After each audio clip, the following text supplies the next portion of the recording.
Hello, and welcome back to another episode of Game Stonk and Reload, the podcast where we go to the moon, baby.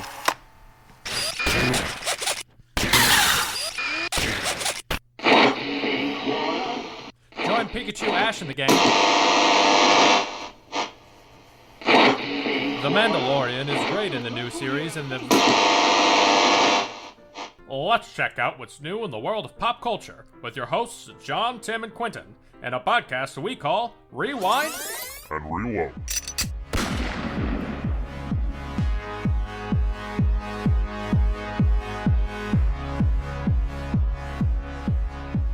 Did you guys actually invest, or Only in Nokia. I had AMC stocks from a year ago, and a pleasant pleasant surprise that they're going up like crazy.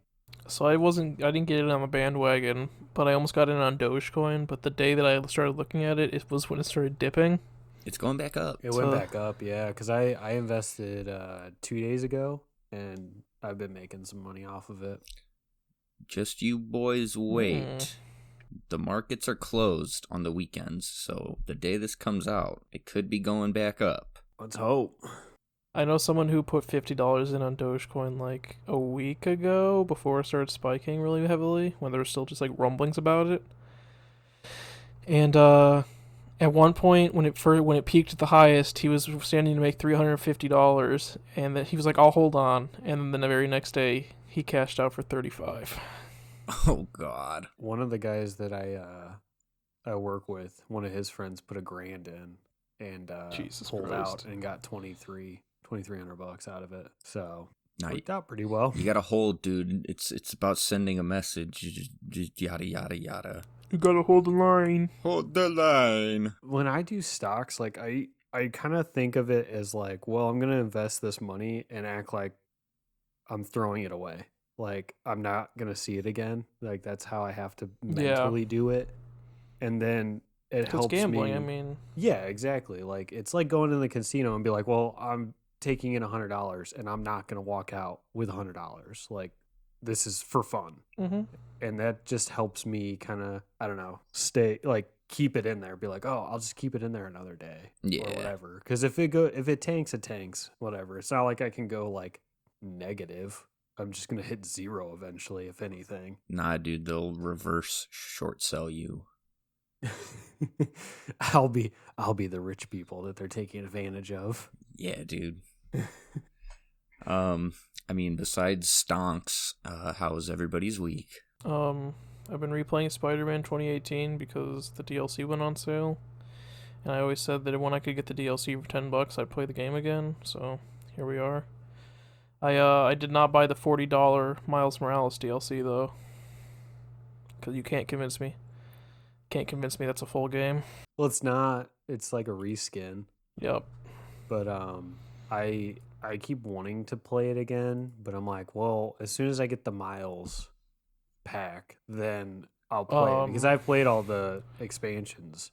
I don't want to ruin your day, but apparently it runs like doo-doo even on a PS4 Pro. That's what I heard too. I mean, if it runs like doo-doo, it's not like I'm like a high-end gamer, so even if it runs like doo-doo, I probably honestly won't notice. Fair enough. That's how bad I am. But no, I can't. I will not be convinced that was meant to be a full game for the mere reason of certain plot beats that happen. I think is setting up for another game, and I really think sure. that they were just like, oh, we're gonna put out like one big DLC for the last one, and we're gonna like have like a little Miles story to tell. And then Sony got wind of it and was like, we're making a PS5 though. And Insomniac was like, yeah, okay, fine. We'll upscale everything and make it a PS5 launch title. Yeah, kind of after like seeing people play and stuff, people loved it. Like I won't say like it went over bad, but like it definitely, the gameplay aspect was really short. Mm-hmm. So it's like they marketed it wrong to me. I mean, it should have been marketed as a DLC, and I think it would have went over just as good. Probably. But other than that, I also started watching the Nexium documentary on HBO. And I'm only 2 episodes in, but that shit's getting wild. Carly started that like a week ago or 2 weeks ago. I didn't can't know remember. I didn't know that young Anne Peru was involved in this, but apparently she is. It's a fucked up story, man. It's crazy. Yeah, there's a lot to that whole Nexium shit. Like, I listened to a podcast about it a little bit ago, like before the documentary came out and all that. It was like right when what's his face got arrested or whatever. Keith Raniere. Yeah, so like right when he got arrested, Time Suck did a whole podcast about it, and I remember listening to it, and I was just like, "What the fuck is this? Holy hell!" Dude, it's just like the introduction to like the business. I'm like, what the fuck is this? And it's like people just hook, line, and sinkered into this. It just kind of reminds me a lot of Scientology because it's just this weirdly vague concept. It's just this weird little nerd starting a cult for himself. But like I feel like you can ask 10 different people what Nexium is that's in Nexium, and I feel like you're gonna get a whole variation of what it actually is, kind of thing. Because I watched a couple interviews with some of the girls, and like they got into it thinking it was these different things. Like I don't know. It's same with Scientology. Like there's all these promises made that are never fulfilled, and then you just end up being in a cult. But hey, man, I'm Bart Simpson. My week, I just worked a bunch of overtime this week because of the weather being kind of shitty, and other than that, I started watching the Great North. That I don't know. I think it's from the creators of Bob's Burgers. I hope it is because it looks almost identical. Yeah, I was about to say it is like stylistically the exact same. I started watching it and didn't pay attention to who created it or anything. I just was like, oh, this looks funny. And it is. It's pretty good. It's got a lot of big name people. Yeah, I've watched a couple episodes, but I can't really remember much about it. Right now I'm drawing a blank too, besides that one person's name is Moon and one's Ham. And I think that's Okay, yeah, it's made by the ladies? Yeah, the Molyneux sisters, the writers for Bob Burgers.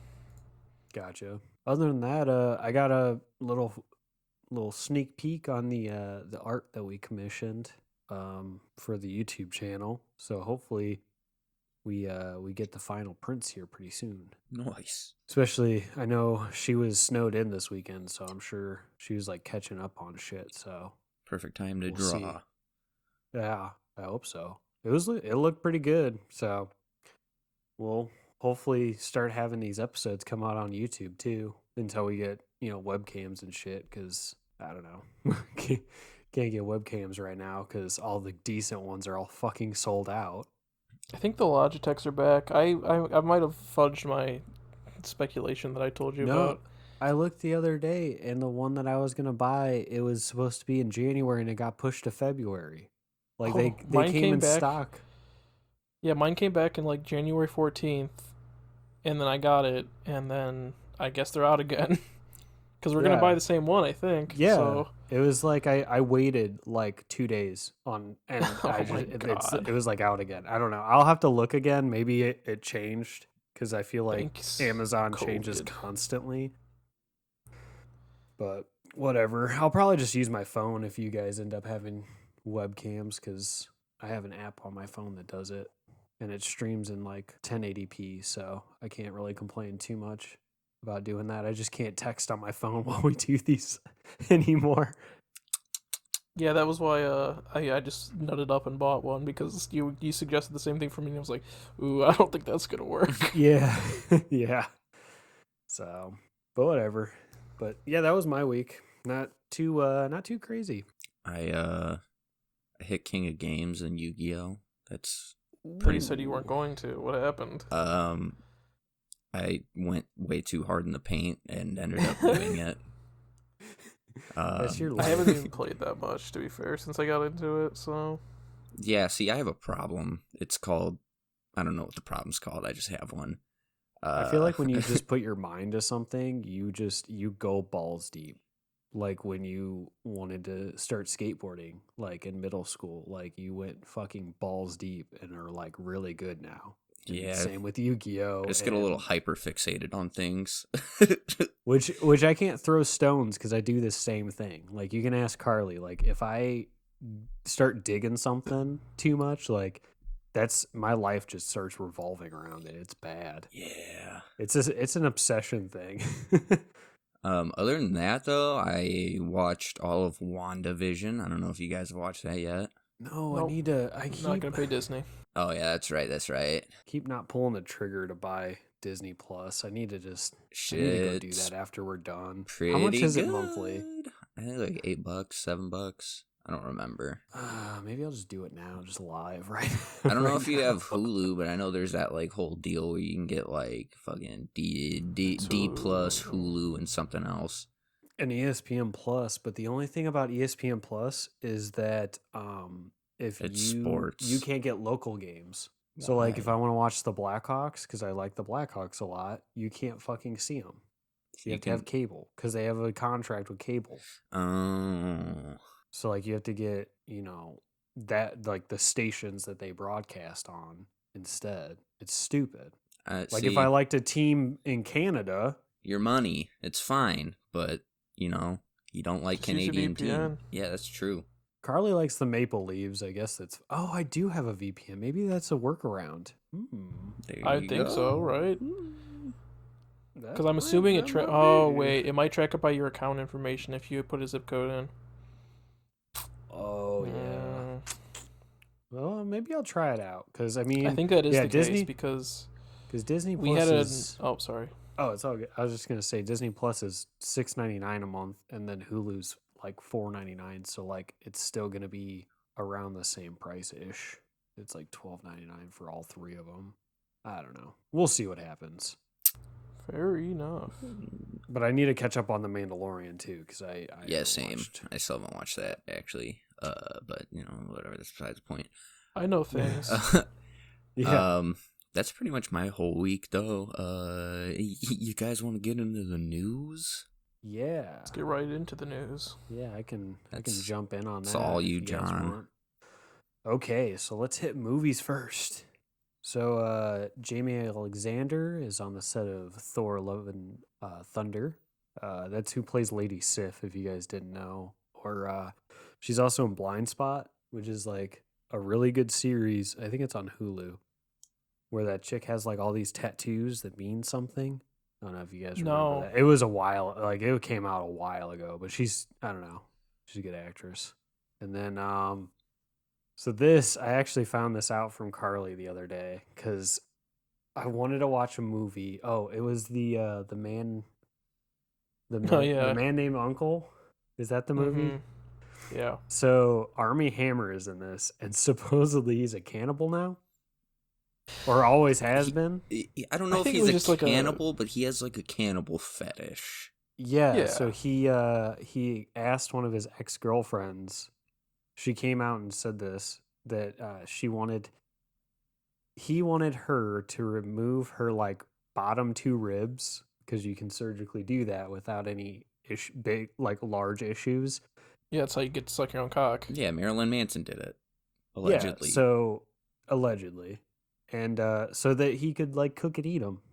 Like he wanted to do that. Okay, but if you're saying this like in the moment and you're like, yeah, baby, I just want you to fucking take out your two ribs so I can broil those babies up in some sweet baby rays, and That's still fucking it's not like you're weird. actually asking her to do it. You're trying to get yourself hard.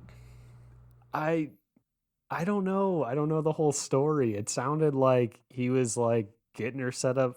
I don't know. This is all. I mean, it's definitely like he said, she said stuff at this point still. But like, I don't know. It's still fucking weird, even in the moment. It's not like he's taking a shit in her bed and then, oh wait, that was Amber Heard. Oh yeah. Yeah.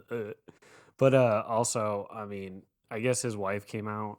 And said something about like she found out when they were married. It's his ex-wife now, I think. But he would like practice rope play on mannequins in their Dude, basement. he's like BTK, but like, Yeah, but like in rope play, like that's fine. Like there's kinks, for Yeah. that, and like, but like usually to make it normal in my mind, you have a partner that you practice knows? together, right?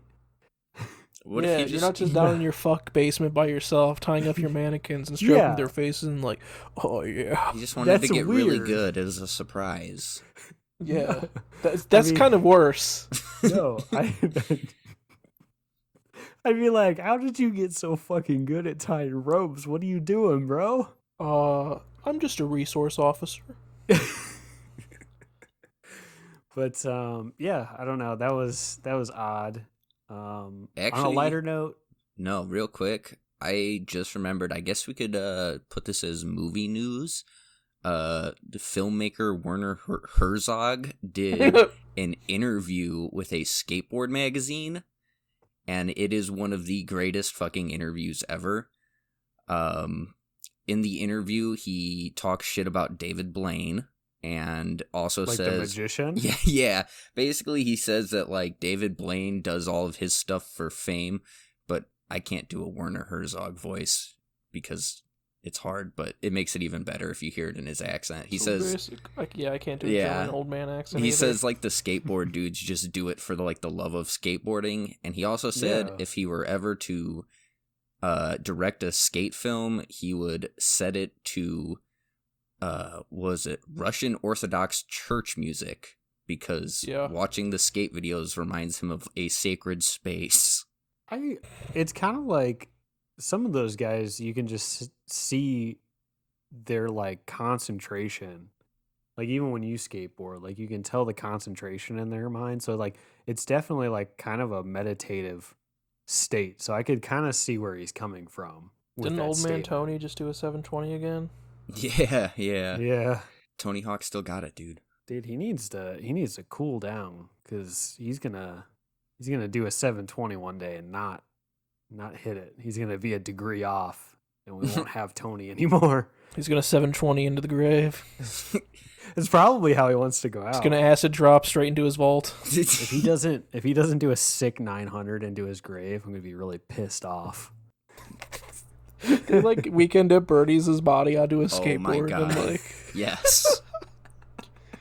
Oh fuck. I don't remember I I think I had the best tweet about the Werner Herzog thing. Not to toot my own cock, but I don't know if I saw Quentin- it. What'd you say?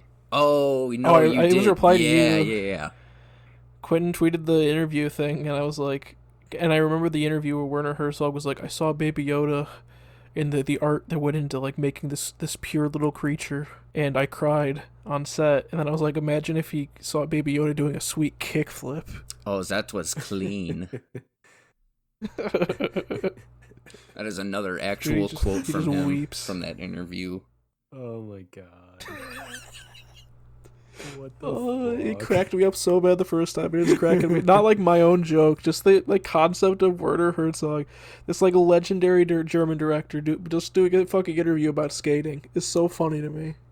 It was like so out of left field to me. It was Jankum magazine did the interview, and I like saw that, and I was just like, this isn't. Jankum? Yeah.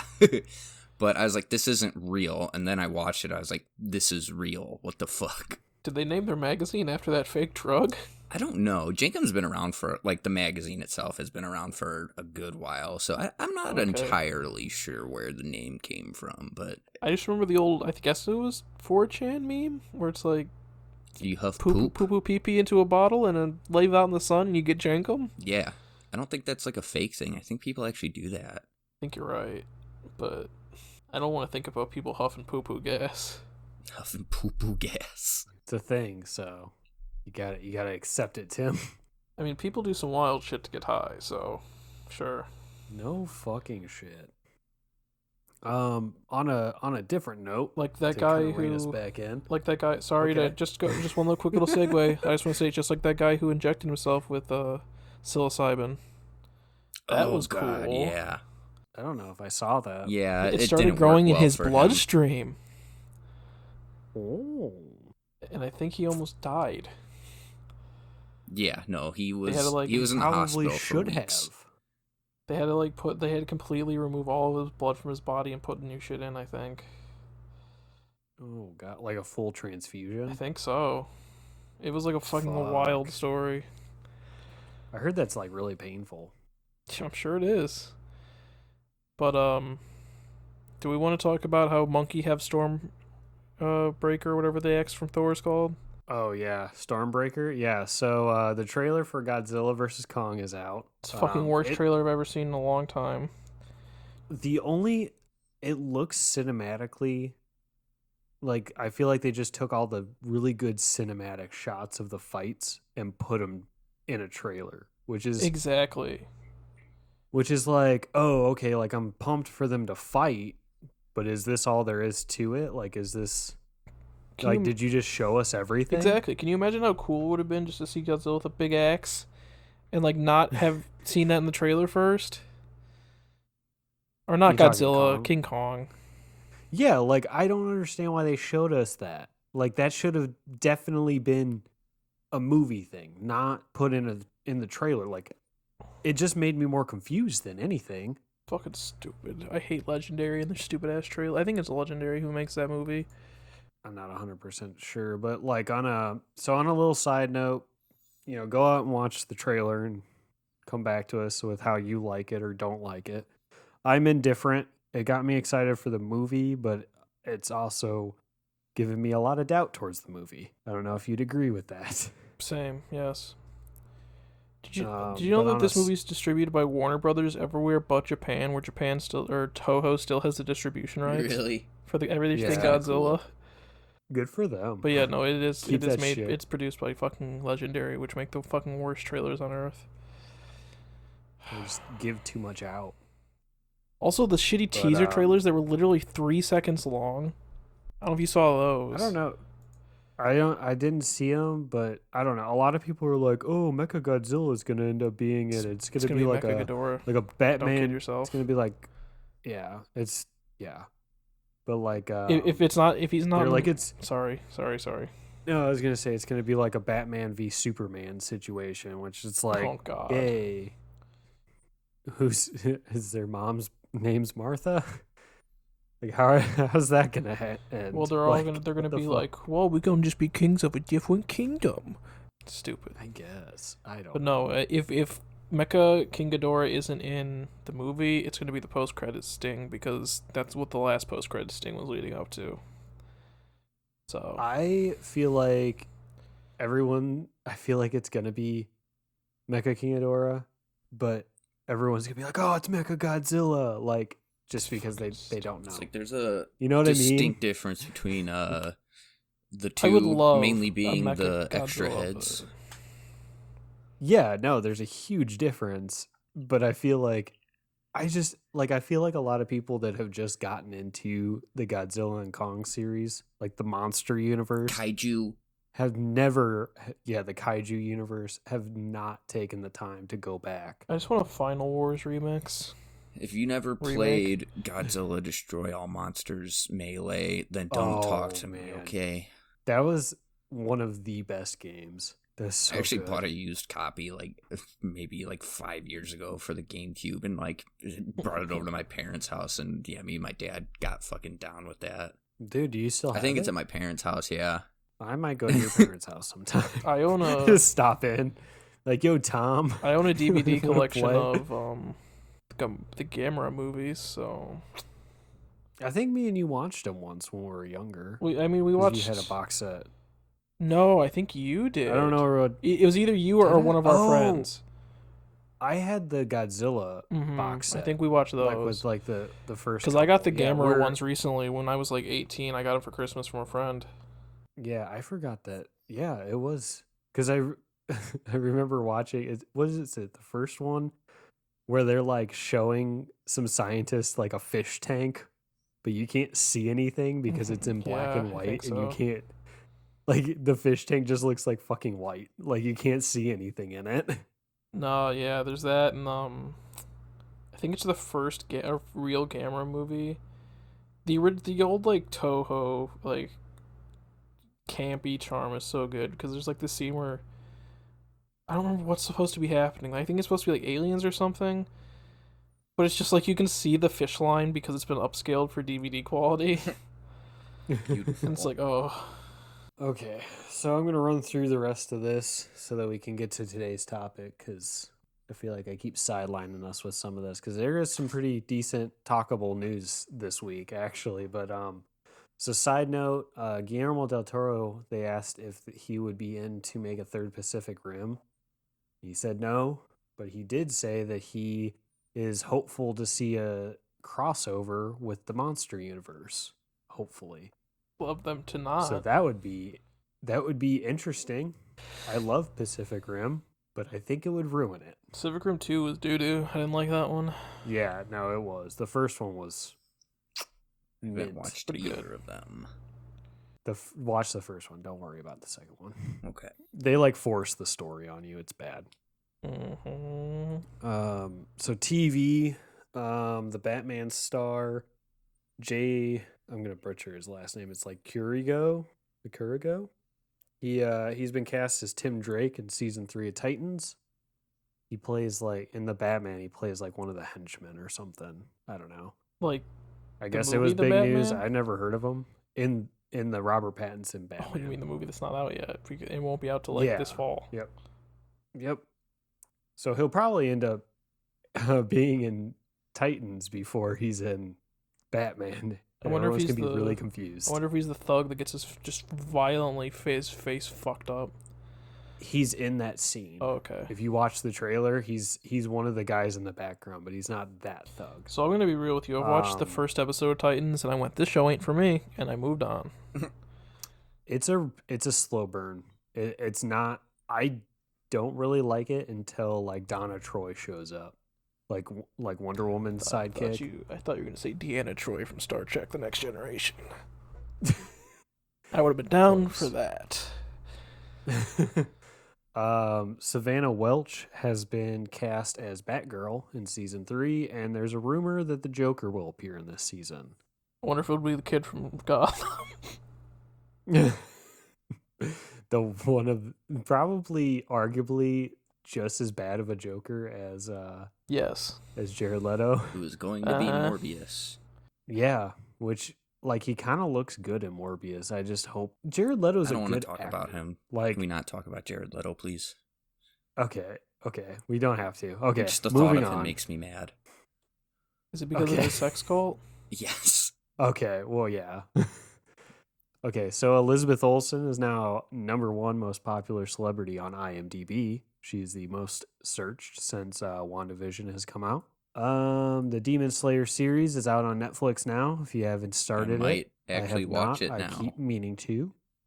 I keep meaning to start it, and then I'm like, man, I don't know if I want to start a whole anime and binge this It's in only like a day 24 and a half. episodes. I know. Oh, yeah. But then my thing is I like to wait because the more episodes means the more content I have. Because if I binge it too fast, then I'm like, oh, what do I do now? Well, the movie's coming out soon, so you'll have that.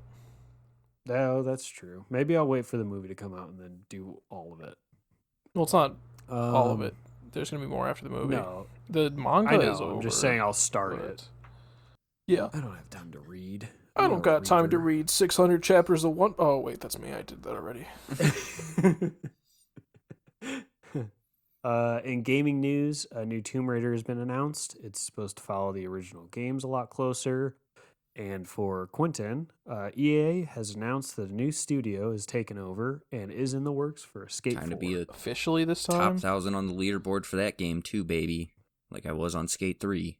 It was officially announced that they handed it to a new studio, and they're in the process. I don't know what level of process, but They probably saw the success of Skater XL and they're like, yeah, maybe there is money in skate games. yeah, maybe we can return to Or the skate, how much money the skate realm. Tony Hawk Pro Skater remake made. That too, yeah. Oh yeah, or what was that BMX game? I feel like that probably helped. BMX too. It's kind of XX? like skate. Yeah, that one. Well, no, Yeah, that was pretty what? good. Oh, you don't know about BMXXX? No. It was like an original Xbox game where like the gimmick was that there was titties. Oh no, I think it's it was not that. one. No, That's not the one I was talking about. there's actually but- like an indie studio that made, I forget what it's called, but it's a BMX game kind of in the style of like Skate, yeah, where it, you can get it. you can get it on Xbox, and I think you can get it on I PC. actually have debated on it because I like BMX. Oh, sorry. The game's called BMX XXX. The game allows the player to create female characters that are fully topless and view live-action video clips of real strippers with bare breasts. Nice. And it was made on the original Xbox, so it's just like 2 triangles.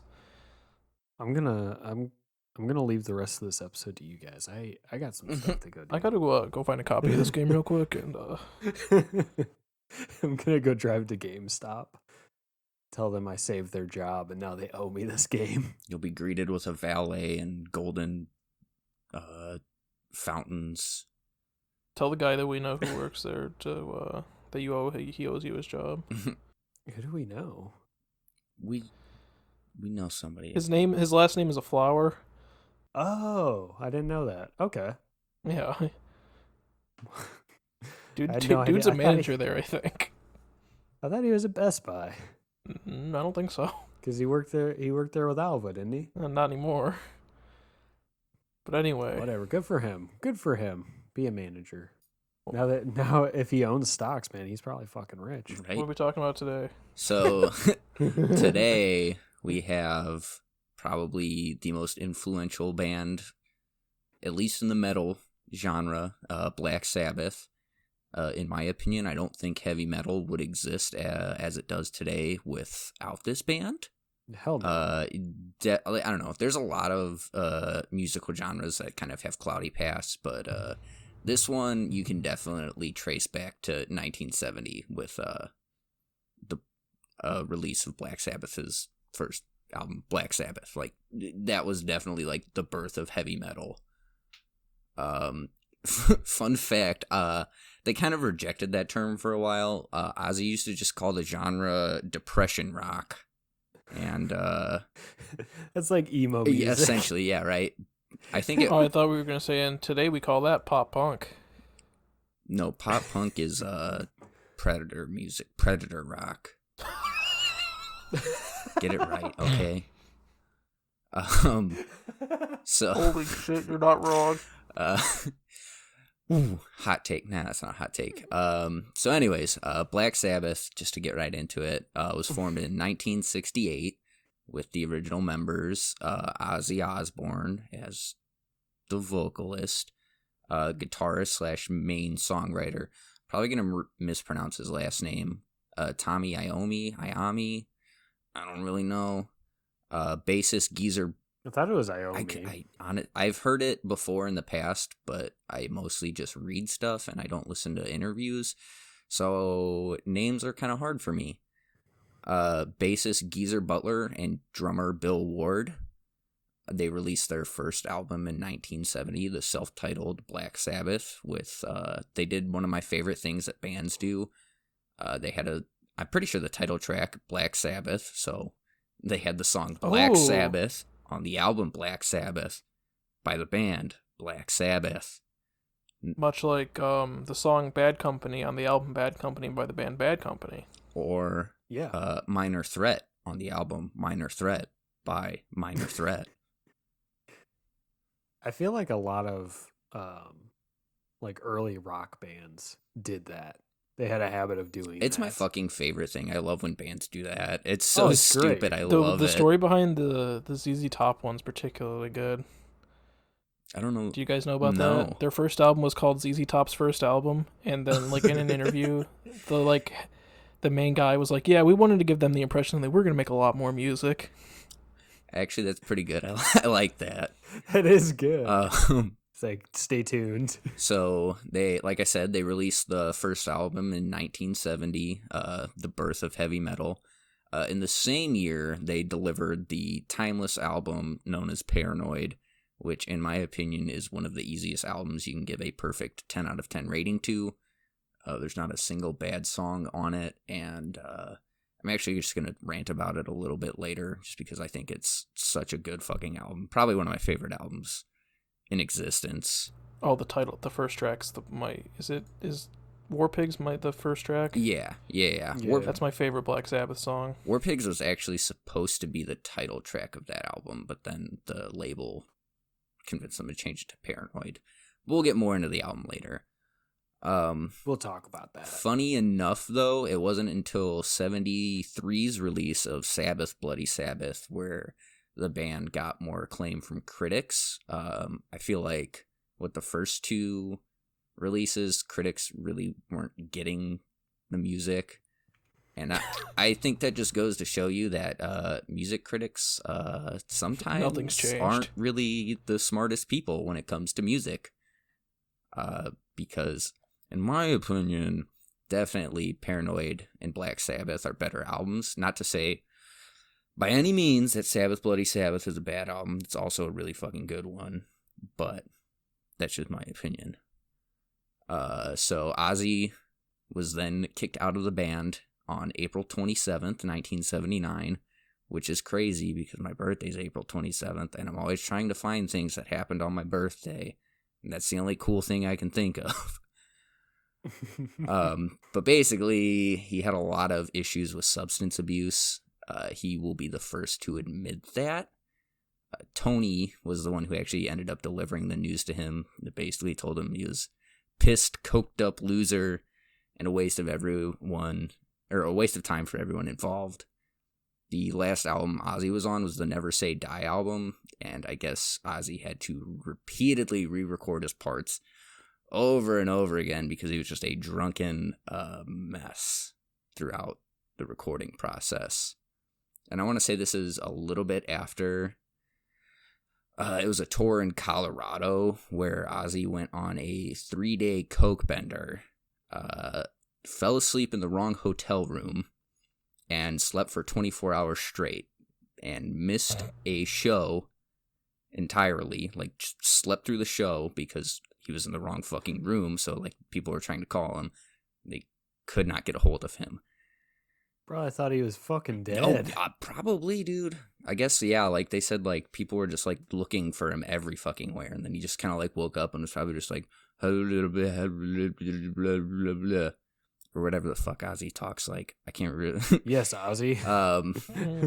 So following Ozzy's departure, there were multiple lineup changes. The most notable one would have to be Dio being the new frontman. Hell yeah. And if I'm not mistaken, weren't they like called like Heaven and Hell with Dio, at least later on? It was like, I thought that was after... I thought the band like did the reunion tour, and then after that, Dio got back with them after he started Dio. Yeah. I thought he got back with the guys and they called it Heaven Hell. Something like that, yeah. I could be wrong. But yeah, no, there was actually a reunion tour in 97 with the original lineup, and then 2017 we saw a farewell tour from the band.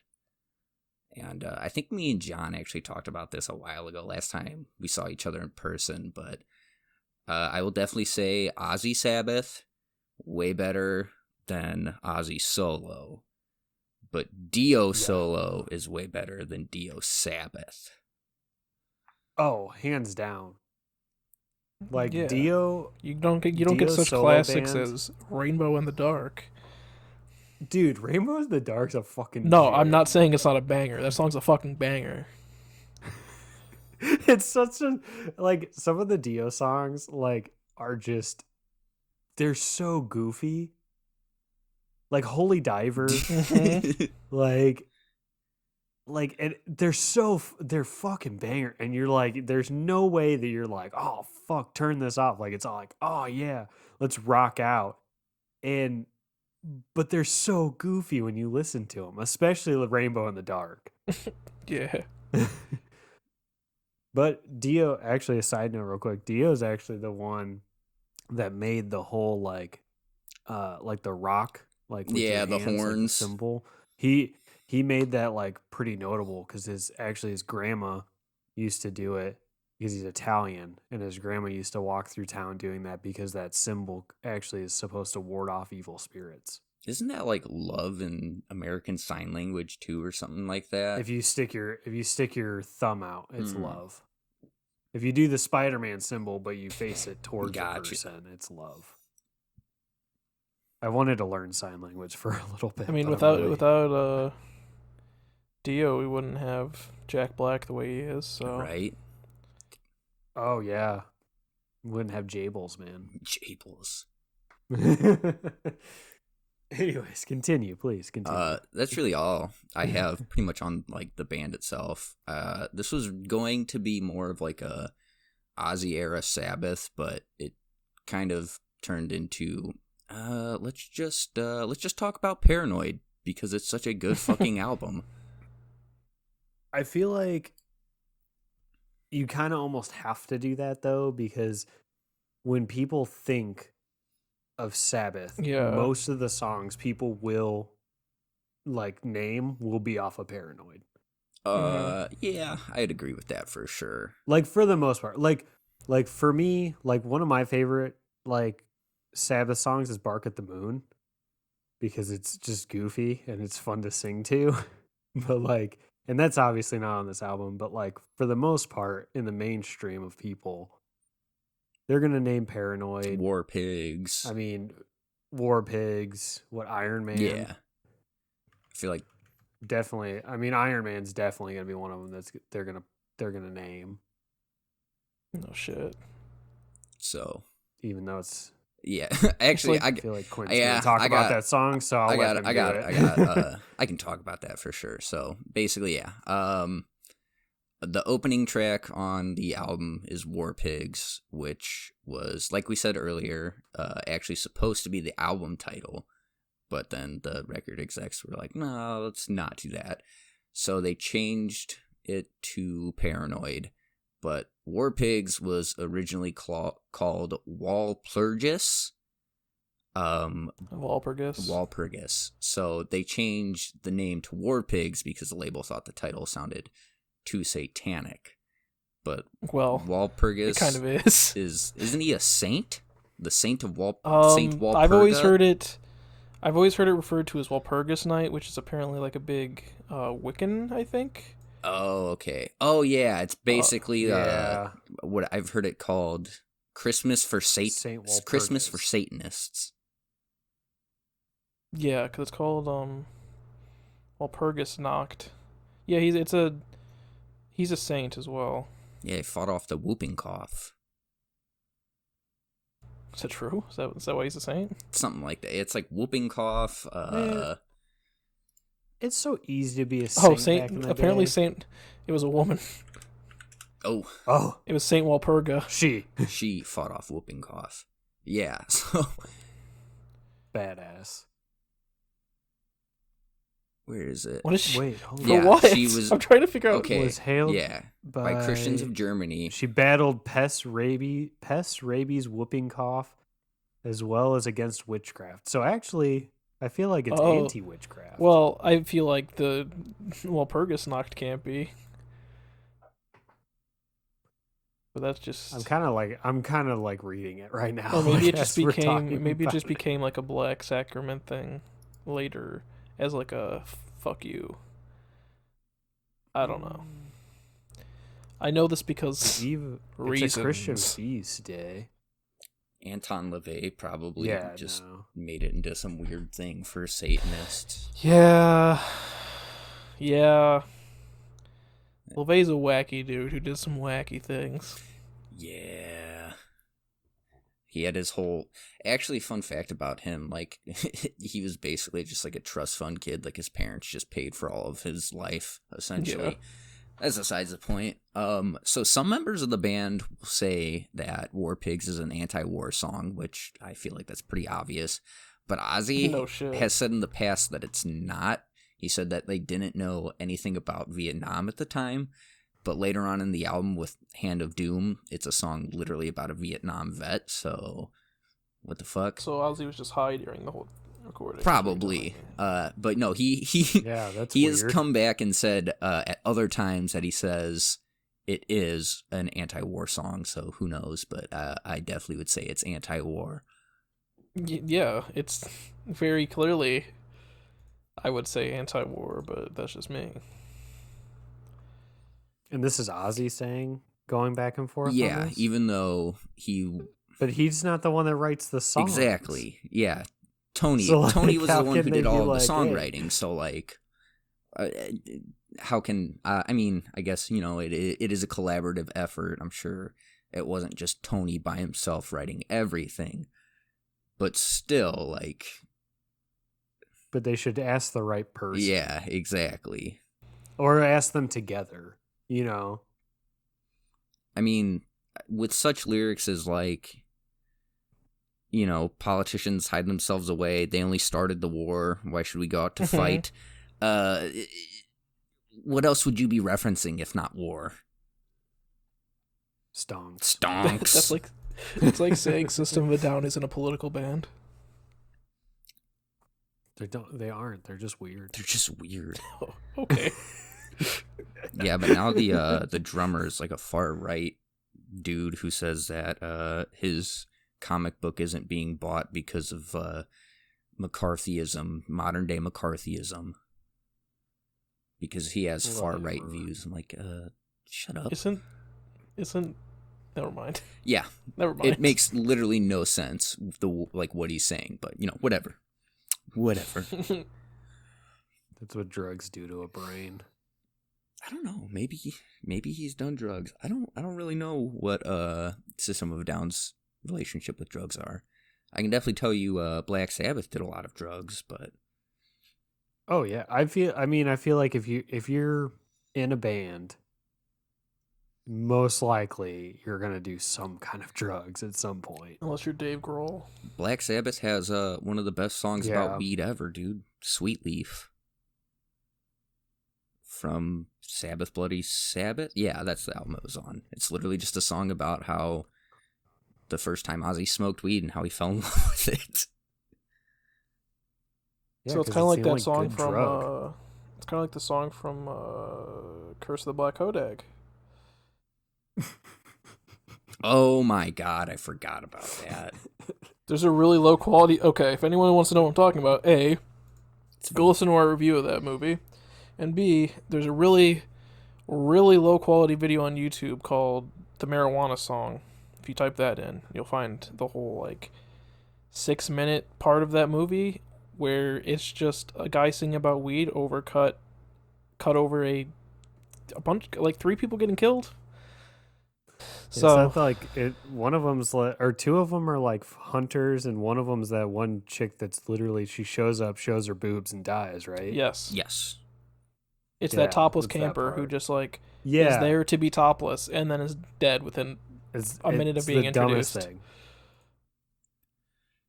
This is a bad But movie. That anyway, movie's so goofy. Anyways, so next track, Paranoid, originally titled The Paranoid, but then just changed to Paranoid. I know John has like a little bit about it that he wants to talk about. Yeah, no, I mean, I feel like I don't know, I feel like for people that are familiar with the band probably know this story, but like Paranoid wasn't even supposed to be on this album at all. They had most of the stuff written back when the Black Sabbath album came out, and they went to record, and basically the studio told them that they needed 3 more minutes or like 1 more song on their album. So Tony came up with a riff, and then Geezer Butler came up with like the lyrics. And actually, when they were recording the song, Ozzy was reading the lyrics to the song as he was singing them. Like, that was the first time he read them. And that's really about it. It blows my mind that a song that they came Just up like with, on the spot, essentially.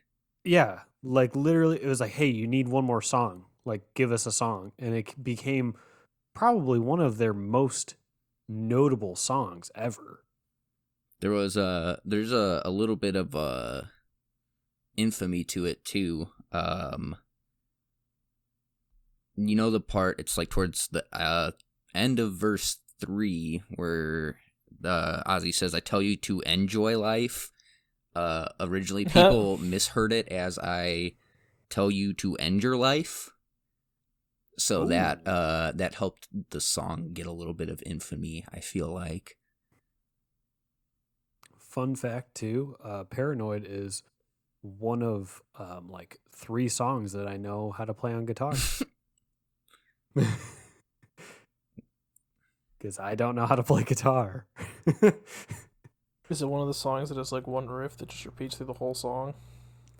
Yeah, pretty much. I mean, it's like the same. I'm trying to count it. I think it's like 5 different chords. Nice. It's mostly getting the strumming down. It's really all it is. I mean, it's really just like playing a Green Day song. It's like the same chords. It's just you strum differently. That's like the thing with like a lot of these songs is like they're not like super like technical per se, but just the way they're played is so good. Like, which just once again proves you don't need like all of this crazy like polyrhythms fucking bullshit to make good music. Like you can do something simple and make it amazing. Yeah, this was one of the first songs I actually learned on guitar because I did guitar lessons in middle school. And this was one of the first ones because my guitar teacher was like, "What kind of music do you like?" I'm like, "I like fucking metal, man." So he's like, "Oh, we're going to learn Paranoid." It's like one of the best beginner songs to learn to like understand how to strum right, switch to chords because there's not very many chords, so it's really easy to kind of slow the song down.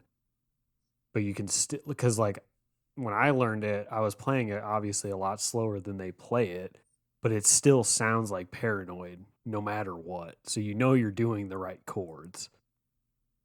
Yeah, that's the thing too. It's like it's not even like super fast music. Like, I mean, I guess that was kind of like one of the like telling or not but like notable traits of them was like the down tuning, kind of slow, heavy, just riffs. Yeah, it's a lot slower than a lot of metal bands, honestly. So if you want to get into slow songs, the next on the album is called Planet Caravan, and it's kind of like a bit of a love song, but in my opinion it's also one of like the most psychedelic Black Sabbath songs there is. There's a pretty good Geezer Butler quote about it, actually. He just says, it was about floating through the universe with your loved one instead of let's go down to the pub and have some chips or whatever. It's, I don't even know how to describe it. It's literally just like the most psychedelic, cool song as opposed to like all of their just like super heavy shit. I don't want to say it's like out of place on the album because like it does sound so different, but like it's still perfect fit for the album, if that makes sense. Like it's a nice like interlude almost, if you will. Yeah. It's like a nice palette cleanser. Yeah.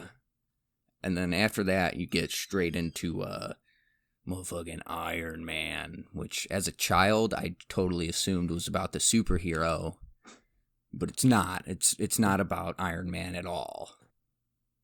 It didn't help that it was in Iron Man. In Iron Man? Yeah, like it didn't help at all. No, dude, I felt so fucking dumb.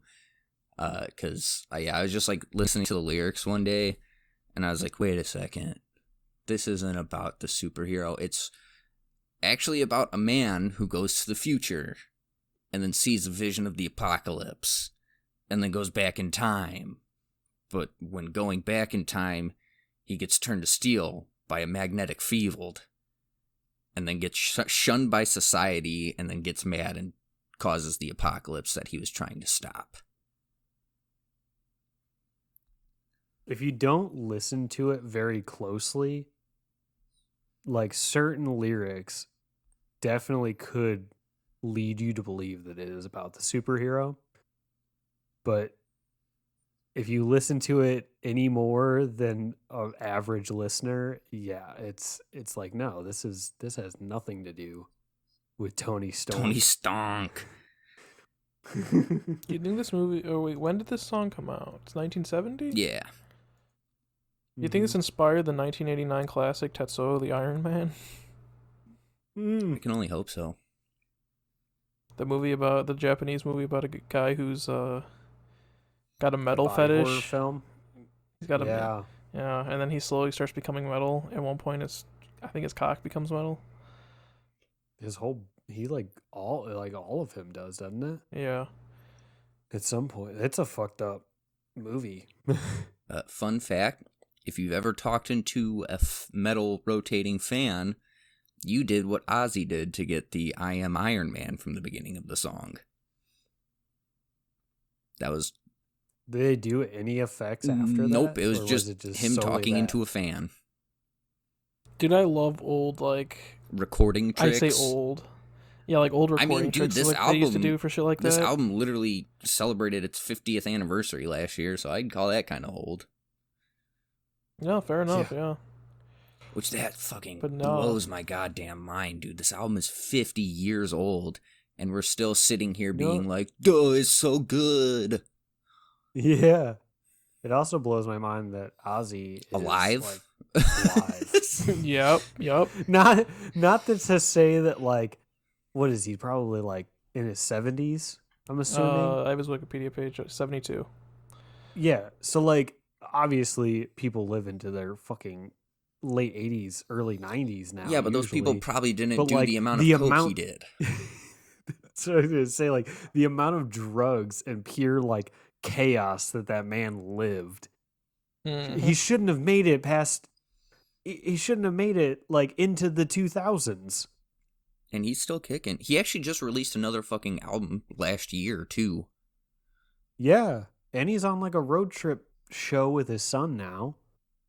Oh, yeah. Where they, like, travel around the country. I didn't know that. I mean, I think he's, like, officially... I can't remember the name. Clean now, right? Like, he came out... I would hope so. No, he is. I think, wasn't there, like, something last year where he had, like, he had pneumonia or something last year. Yeah. And then he kicked his sex addict thing, too. Sharon almost got divorced in 2018, I think. I'm thinking... And he came out that he was a sex addict. In February 2019, he was diagnosed with Parkinson's disease. When he didn't reveal until January 2020. That's what I'm thinking of. Because I remember there's like a big health thing with Ozzy, but I couldn't remember what it was. Gotcha.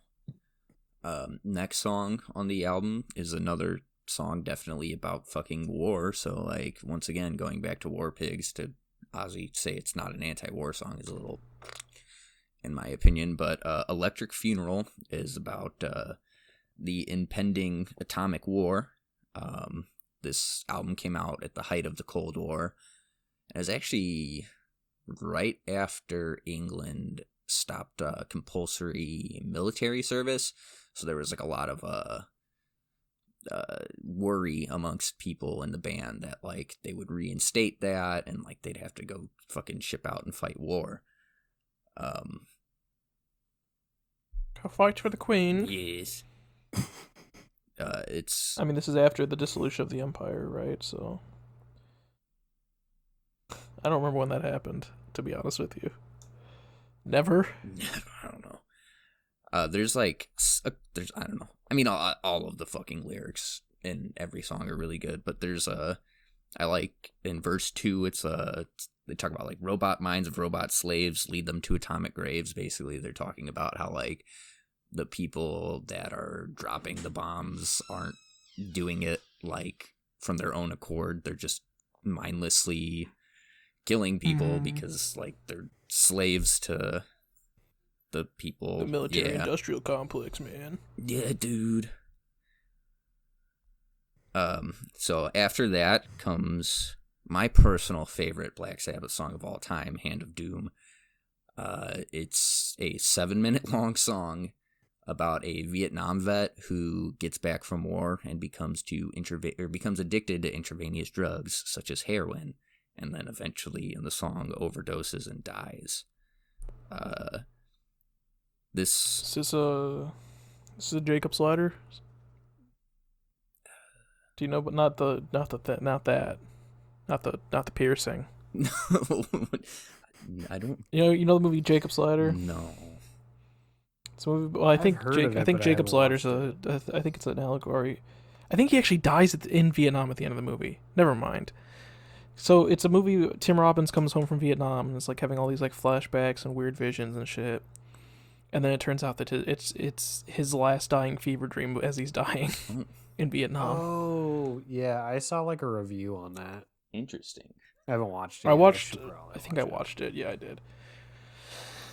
And his kid's dead and stuff like that. Yeah, it's a movie. So the inspiration for this song actually came about. They played at an American Army base in Germany, and they described it as kind of like a halfway house for soldiers coming back from Vietnam. And like the soldiers were telling them about all of like the crazy fucked up shit that they were going through in Vietnam. How they would Germany is still that to this day. Yeah. I'm not joking. It is. I don't want to. I could rant about like anti-war stuff. I'm not anti-vet, but I'm anti-war. Like I respect the vets, but I hate the war.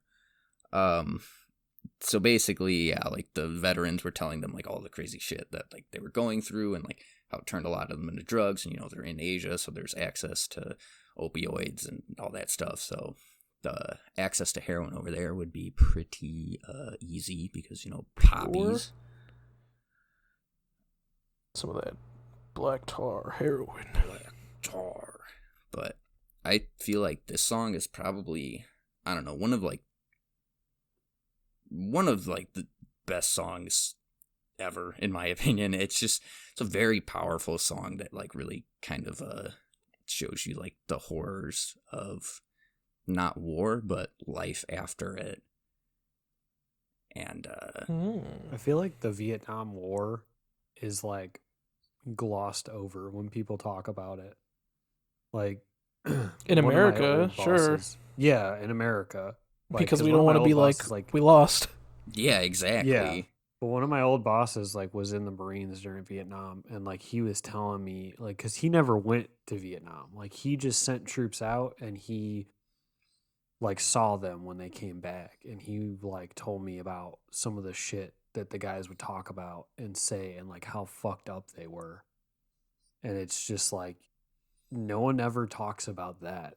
Like how much we fucked up like some of our own soldiers for really no reason. Yeah, dude. Well, I think like no official, how do I put this? Like there's no it's not like our history books as kids, and it's not like officially talked about by like the media at large, but it's definitely talked about in media, like songs and movies and things like that about it. I mean, I feel like even to some extent Forrest Gump talks about that. Yeah, I guess it's more so that like we never really got exposure to it in school. No, like we did other wars. Our history book was like we went over there to try and help fight communism, and then we came back. That's it. That's all you need to know. Yeah, instead like they talk about like the Revolutionary War or World War II. Even World War One they kind of gloss over a lot of the times. I feel like when we were learning it in school. Yeah, it's because just all like, World War One was just like a giant bar fight, and then America came in at the end, but America was sober, so they beat up all the other drunk people. Like, yep, we're the best. Then they don't want to talk about how like World War II led to World War II, or World War One led to World War II, because I am not agreeing with what happened in Germany post World War One, but they kind of got fucked over, and things happened because of that.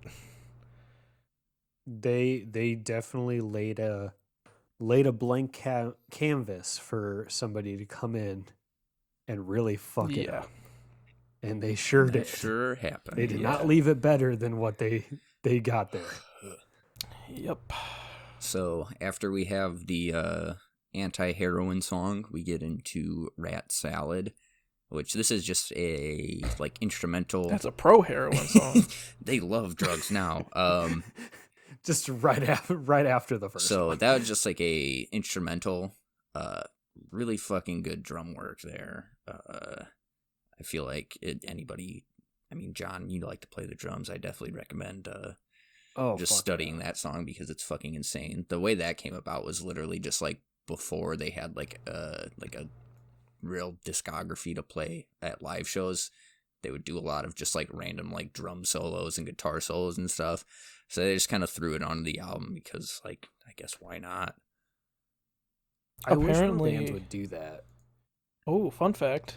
Here's the thing. I mean, it's not like a full track, but according to the Wikipedia page for War Pigs, the song's iconic riff largely inspired that of the Arctic Monkeys' 2014 single Arabella, to the extent that the band often performs an interlude of the song to enable the frontman to pick up his guitar in time for the solo. Oh, now that I think about it, overseas isn't, I forget what country it is, but I want to say War Pigs is treated the same way that Freebird is treated in America, where people would just be like at a show, they'll be like, you know how, as a joke, people would be like, play Freebird. I want to say it's like maybe Sweden or something stupid like that. And people would be like, play War Pigs. War Pigs was ranked the best Black Sabbath song by Rock, and then I guess this is a German magazine, because there's a lot of Das Gesamtwerk der größten Rock-Acts im Czech. Whatever, I guess it's a magazine. I don't know, guys. I'm sorry. I should have done more than 2 years of German in high school. Fuck. And finally, to round out the album, we have Jack the Stripper / Fairies Wear Boots, which is about a run-in Ozzy had with a group of skinheads who called him a fairy because of his long hair. So it was kind of like a bit of a fuck you to skinheads, because that was like a stylistic choice, as they always had their boots on. But to clear things up, this was before skinheads were... Oh, so this is before they started putting red laces on their boots. Yeah, exactly. Red laces on the Doc Martens means you're a Nazi. The skinheads then were just kind of like a counterculture movement. But yeah, they tried to make fun of Ozzy, so he made a song calling them fairies. But... because skinheads are fairies. So there's also like some weird shit where like if you try to read interviews about what the song's about, sometimes Ozzy will say like, oh, it's about that, and then other times like he's like, oh yeah, the last half of the song is about drugs, because at the fuck, what verse is it? Sorry, let me pull that up real quick. Never mind. I'm not gonna make sorry, that it's joke. the outro. So, in the outro of the song, Ozzy goes, so I went to the doctor, see what he could give me. He said, son, you've gone too far, 'cause smoking and tripping is all that you do. He says it's also a song just about, like, LSD and drugs and stuff. But, like we talked about earlier, how much of Ozzy's word can you take on the meaning of songs when he tries to say that War Pigs isn't an anti-war song? And yeah, like you said earlier, a band making songs is definitely a collaborative thing. But when someone stands out as the songwriter of the group, you should probably ask them. Yeah. Like, I just maybe a thought in the future for interviewers. Like, It's like saying saying War Pigs isn't an anti-war song is like saying Fortunate Song is a pro-war song. Or Born in the USA is a pro-America song. There's not an entire verse in that song about being forced to be shipped off to kill the yellow man. It's not in there. I love that Fortunate Son is used as like, it's like, oh, the helicopter's going out. You're going to war, baby. And then same, like, Born in the USA is another one. Like, everyone thinks that that's like a pro-America song. No. And it's not at all.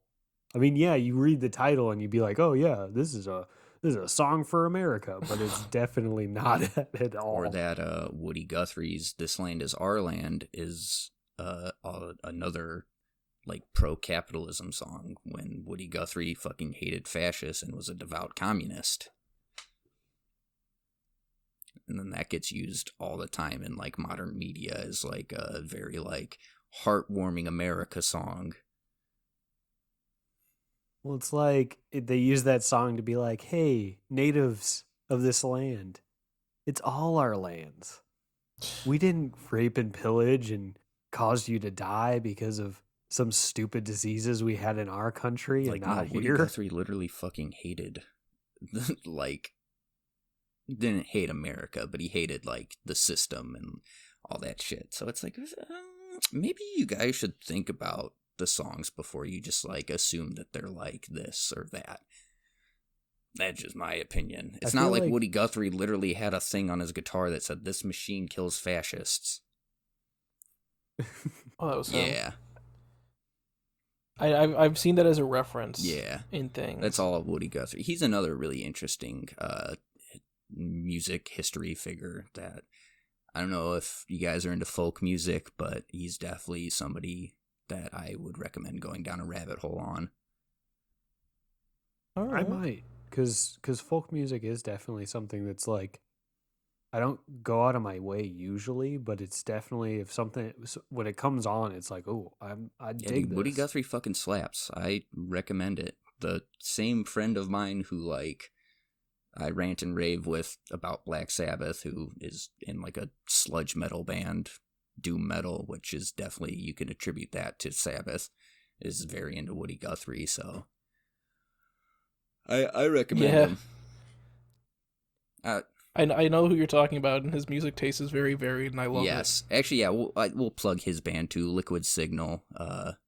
Very, very Sabbath inspired. Very Sabbath inspired. So if you're in Sabbath, I definitely I would check out Liquid Signal. They're pretty cool dudes. We should have had him come on. Honestly, for this and talk about his stuff with Sabbath. Maybe we'll do that sometime. Have him come on and talk some music with us. That would be very interesting because I could talk music. You know, I was in a band once. But I can talk music. I improv'd on a guitar in John's garage a couple times. Yeah, no. And one time they looked at me and said, "Yeah, that sounded pretty good. What were you doing?" I was like, "I don't fucking know." Hey, I played with Liquid Signal once, so in Adam Downey's garage house. Nah, dude, they that's probably one of my favorite local shows I've ever been to. Is there's like a little bar down the street for me, and they had like an album release. Franklin House, the biggest college bar, dude. It's tiny as college bar in your town. Dude, it is a small, it's a tiny bar, but small in size. That place is packed every fucking special night. I would not have expected people to go crazy for like a band that sounds like Sabbathy, but like, oh my god, it was such a fucking good time. That's besides the point. That's really all I have on the album, though. Like, it's a goddamn 10 out of a 10. John's got a little bit. Oh, no, that was just... Yeah, I'd say it's... Huh? Sorry, I took a drink in the middle of that sentence for some reason. No, that whole... He's so fucking barged, It's definitely like... If I think of Sabbath, it's the songs that I think of are off of this album, so... I guess that's Sabbath for me. I feel like pop culturally, and I don't even know if that's a word. I might have just came up with that. But like it's definitely this album's the one that most people are gonna talk about. Whether it's like, that's my favorite songs or whatever, but that's gonna be what they're gonna talk about. It's like, oh, we know those songs. Yeah. So yeah, I highly recommend sitting down with a nice earthy cigarette and listening to this album. Speaking of which, our sponsor this week is American Spirits. Did you know that American Spirits won't give you cancer? It's true. All natural. All natural. I guess in conclusion, though, I did forget to mention, because anytime anybody brings up Ozzy, they're going to bring up the whole bat situation, which actually happened after he left the band. So I guess the bat that he bit the head off of, he thought it wasn't real. He thought it was a rubber prop. Yeah. And he picked it up and took a bite. Immediately afterwards, he learned that it was not rubber, and that he just bit the head off of a real bat. Who just carries a bat around though? The guy like came out that threw it on stage. Yeah, it was like a 17-year-old kid just brought a fucking, he claims, dead bat. Yeah. Yeah, he claimed that it was a dead bat and that it was like a prank. And he didn't think that Ozzy was going to bite the head off of it. But then Ozzy claims that the bat was alive when he bit the head off. What the fuck? Immediately after the show, he had to go get a bunch of rabies shots. I want to say it's 26 shots that you have to get. It's a lot. Well, like the whole bat situation, so that came out after there was this big rumor that he brought doves to like a record exec thing after getting kicked out of the band and like starting to do a solo thing. He brought doves to like a record exec meeting and bit the head off of them there. Okay. So I guess people just expected him to bite the heads off of things. I don't know. So that was just a rumor, right? That's never been substantiated, the dove thing? I'm pretty sure I don't know if it's been like actually confirmed, but from what I understand, it sounds pretty, like all the stories, it sounds like it's a real story. Oh. Okay. I mean, that's one way to say fuck you to the execs, I guess. I don't know if that's the way I'd go about it personally, but I'd probably just write a very strongly worded letter. I don't think, well, no, like, I don't know the whole story behind it. Strongly worded But, letter. yeah, I don't know. So. Also, like, it's just good to know there's always been, like, teenagers with shitty ideas of what is a prank. Right. Well, I guess it was like, yo, I'm gonna pull this epic prank. I'm gonna throw a bat on the stage. I guess it was like a common thing for people to just like throw like fucking like meat and shit on stage when he was playing, like not even as a sign of like throwing rotting tomatoes, being like, oh, you suck. Like people would just throw shit on stage all the time, just random shit. The only thing you should be throwing on stage at a band is your skid-marked undies. Hell yes. Come on. Your skid-marked panties, baby. Ugh. Didn't know this was a country music concert. Dude, I was at Warped Tour and that happened. Like, the dude picked him up and was like, what the fuck? Oh. Never mind. I was gonna say some things that aren't polite to people at Warped Tour. Oh, they're a bunch of idiots. My favorite Warped Tour memory is like the angry dads looking at people like 10 feet in front of them, like smoking joints and just like shaking their heads and being like, ugh. It's like, remember the parent tent? no. Like, they had a tent specifically at Warped Tour for parents to hang out. It was air conditioned, it had alcohol, and it had like food that you could buy, and you could just like take your kids to Warped Tour and just like set them loose and just go to this tent and hang out. They had C-SPAN on TVs. What? They had other adult things to do, like watching C-SPAN on television. They actually had a booth to like file your taxes. Yeah, and then they let their 14-year-old go to the Trojan tent. And then they let their 14-year-old handful of condoms. I was gonna say they let their 14-year-old suck off a 20-year-old in the bathroom for a tab of ecstasy. Yeah. That was me. No one ever offered me drugs at Warped Tour, and looking back, I'm really disappointed. I'm just saying, some creepy shit goes on at those festivals, and we all know it. Absolutely. Oh, especially yeah, at Pop Punk Festival. Yeah. I'm just saying, if a 20-year-old I love how man 6 years like, ago hey, that was your want some favorite genre of ecstasy? music, and now you're like openly like, dude, this is for fucking like predators. Well, yeah, because like every other day you hear some fucking shit come out about it, but like that Davi from Blood that on was the never Dance pop Floor. punk. No, it wasn't, but they were at yeah. Warped Tour. Like, same with Jeffree Star. He was at Warped Tour too. What's wrong with fucking Kanye West? That's actually not true. I refuse to believe it's not true. I want to believe it's in my true mind so that's bad, canon. just for the meme of it. Same. I want it to be true so badly, just because it would be such a funny thing. I know it's not, but like I want it. I do want it. It needs to be real. All right, I think we're getting. Weren't you? I was gonna say, weren't we looking up the fucking rabies shot thing? I did, and they changed it now. You have to get it on like. Oh, you do have to get 3 of them in your peel. No. You have to get like 4. Wait a couple days, get 4 more. Wait a couple days, get another 4, for like a 2 or 3 weeks straight. And then you start the movie 28 days later. Did you also know that rabies can lie dormant in your brain? Yes. For like years? I did know that. Like you can have it, and all of a sudden it can just like fuck you up. Rabies like, is one of the scariest diseases I've ever heard of. Yeah, it's fucked up. Like your whole body just locks up because your brain is like going. It's just mush or something. And there's 2 different kinds. One that like causes like the outbursts of like anger and all that shit, and then there's another one where you like pretty much just go into a coma. Mm-hmm. So fun. All right. So yeah. On that note, I think we've gotten off topic enough that it's time to wrap up.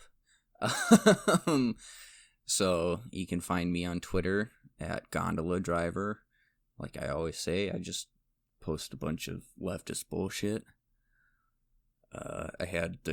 Yeah, but it's fun. I had that great joke the other day about how Hitler is a socialist in the same sense that the titmouse is a rodent with boobs. The hedge fund one the other day was pretty funny too. Oh, you expect me to feel bad for hedge funds?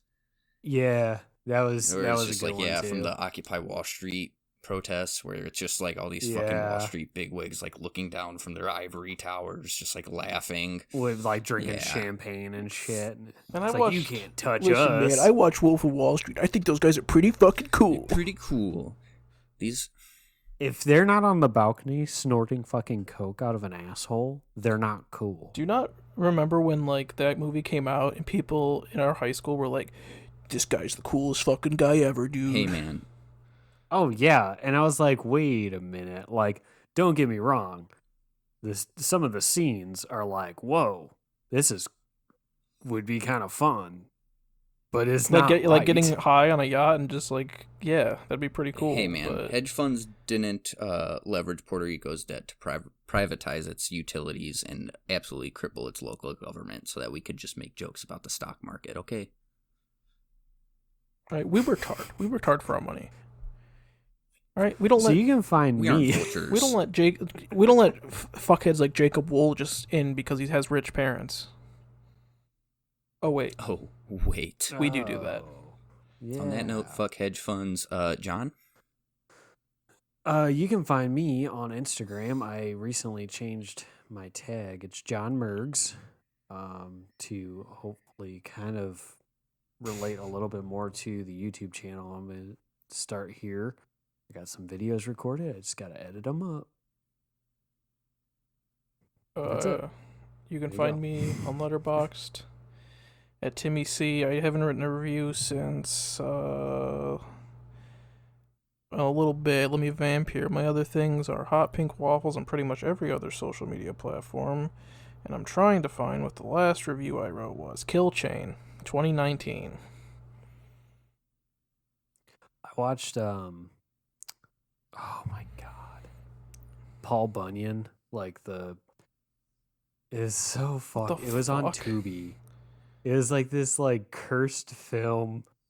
It was so bad and it was hilarious. And I kind of wanted to get on Letterboxd to write a review on it because there's one scene where Paul Bunyan is standing in the middle of the road, but it's obviously a green screen and the road is actually moving under his feet. Nice. I'll have to find the scene and send it to you because I feel like you being a movie buff as well, you would really enjoy it. I love bad green screens in movies. It's so good. Especially the ones where it's like they're clearly in like a stationary car cutout. Oh, yeah. And then like... Oh, those are so acting good. like they're driving. They do the thing where they overact with the wheel, where they're like adjusting every 2 seconds. Yeah. When like unless you're driving like a fucking 90s Jeep, you can just keep the fucking steering wheel straight. Yeah. I love it. I love shit like that. I love it when you see it in like big movies too. It's Yeah. so good. But you can find the podcast at rewind.reload.pod on Instagram. You can email us topic suggestions, or if we made a mistake, which I'm sure we did at some point, probably last episode, at rewind and reload podcast at gmail.com. All one word and is spelled out. On Twitter, we are Rewind Reload. And on YouTube, we are Rewind &Reload. That's all our plugs for our content. Hopefully, eventually, we can get big enough to where we can get the same plug for everything. But currently, we can't, and One it day. sucks. That's it, everybody. Have good days.